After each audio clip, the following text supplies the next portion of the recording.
अभी हम लोग पढ़ें कि हम लोग यू बैक्टीरिया में 5 तरह के बैक्टीरिया के बारे में पढ़ेंगे, जिसमें से पहला है आपका प्रकाश संश्लेषी बैक्टीरिया।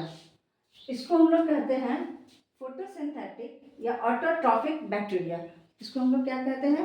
फोटोसिंथेटिक या autotrophic bacteria. Autotrophic bacteria, photosynthetic bacteria कहते किसको हैं? फोटोसिंथेटिक बैक्टीरिया हुआ आपका वैसा बैक्टीरिया जो आपका फोटोसिंथेसिस परफॉर्म करता है, यानी कि प्रकाश संश्लेषण की क्रिया को संपन्न करता है और अपना भोजन स्वयं बनाता है। अच्छा, ऑटोट्रॉफिक का मतलब क्या हो? ऑटोट्रॉफिक का मतलब होता है स्वपोषी, ऐसा जीव जो अपना भोजन स्वयं बनाते हैं और हम लोग वो अपना भोजन का इस्तेमाल भी करते हैं। ठीक है, तो ऑटोट्रॉफिक बैक्टीरिया जो है, या हम लोग पूरे जीव जो है, हमारे पूरे जीव जगत को हम लोग पोषण के आधार पे 2 वर्गों में बांटते हैं। एक परपोषी, इसको हम लोग ऑटोट्रॉफ्स कहते हैं, और दूसरा है स्वपोषी, माफ कीजिएगा उल्टा बोला गया, स्वपोषी जो अपना भोजन स्वयं बनाते हैं, जिसको हम लोग ऑटोट्रॉफ्स कहते हैं, और दूसरा है आपका परपोषी, जिसको हम लोग हेटेरोट्रॉफ्स कहते हैं। ठीक है, परपोषी के अंतर्गत वे सारे जीव आ जाते हैं जिनमें क्लोरोफिल पाया जाता है, और वो अपना प्रकाश संश्लेषण की क्रिया को संपन्न करते हैं और उसके द्वारा अपना भोजन बना के अपना जीवन बिताते हैं। लेकिन हेटेरोट्रॉफ्स वे हो गए, यानी परपोषी वे हो गए जो प्रत्यक्ष या अप्रत्यक्ष रूप से, यानी डायरेक्टली और इनडायरेक्टली जो है स्वपोषी पौधे पर निर्भर करते हैं।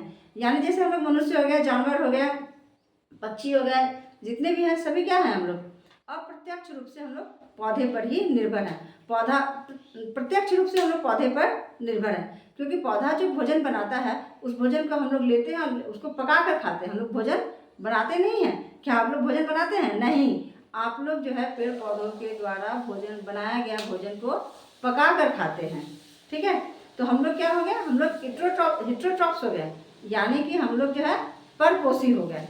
ठीक है, तो परपोषी और स्वपोषी में अंतर समझ में आ गया होगा। ऐसा जीव जो अपना भोजन स्वयं बनाता है उसको हम लोग स्वपोषी कहते हैं, और ऐसा जीव जो भोजन दूसरे के बनाए हुए भोजन को इस्तेमाल करता है उसको हम लोग कहते हैं हेटेरोट्रॉफ, या उसको हम लोग परपोषी कहते हैं।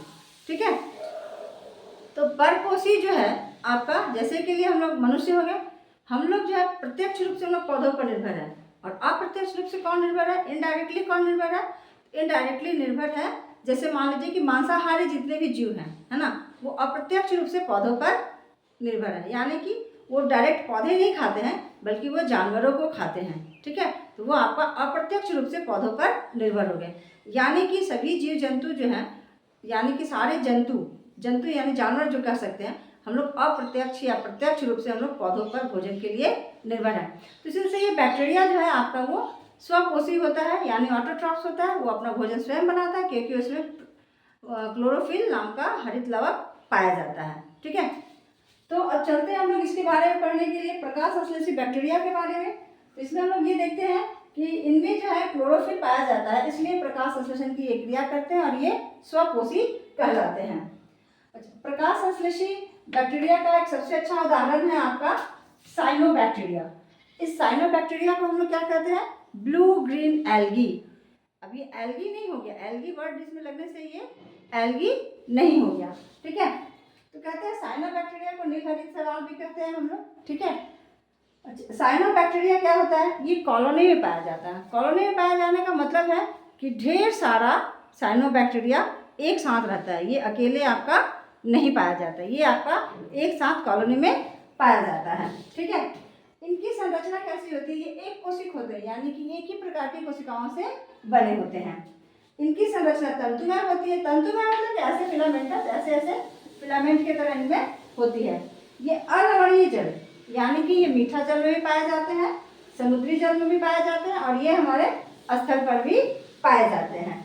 ठीक है, इनकी कॉलोनी जो है, इनका जो समूह होता है, उसमें जो है बाहर से एक जेली जैसा उनका एक संरचना बना हुआ होता है। ठीक है, उससे ढका हुआ होता है। और आपका साइनोबैक्टीरिया जो है आपका प्रदूषित जल में बहुत ज़्यादा फलते फूलते हैं। ठीक है,